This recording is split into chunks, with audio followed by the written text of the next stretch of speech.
Hey, Mr. Tanksley, it's Callum Howell for Chamber Orchestra, the bowing assignment. So basically, after I have a cello instructor and also after watching a ton of videos, um, here's my instructional video.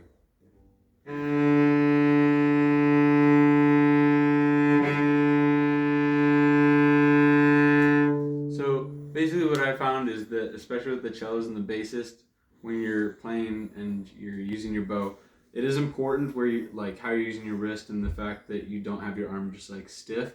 But something that's more important than that is the fact that instead of just having your wrist worrying about this and worrying about your fingers, first and foremost, especially for beginners, you should be worrying about your hand moving away from you and your hand moving towards you.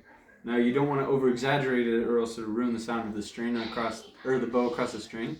But when you're using it in the correct way, then it'll make the entire string sound better. So for example, on your down bow, you're gonna about halfway down through the bow, you're gonna start pushing the bow away from you, and then once I'm coming back up, you'll be able to see that I'm pulling it back up towards me, and it takes away the scratching or the like messed up beginner sounds that you'd hear from bowing.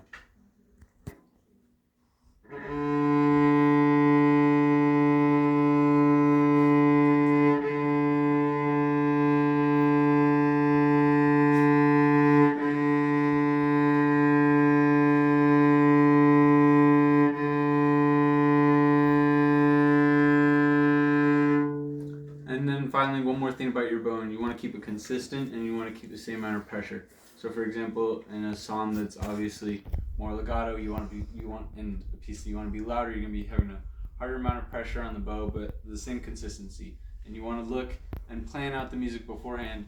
And skill isn't based off of how well you can sight read, but how well you can practice something and know where and when you need to use a faster bow, a slower bow, and know the consistency of the bowing. So instead of just and for example, sometimes beginners will run out of bowing and they run out of bowing for a note that they should have held for a couple beats longer. All right, thank you.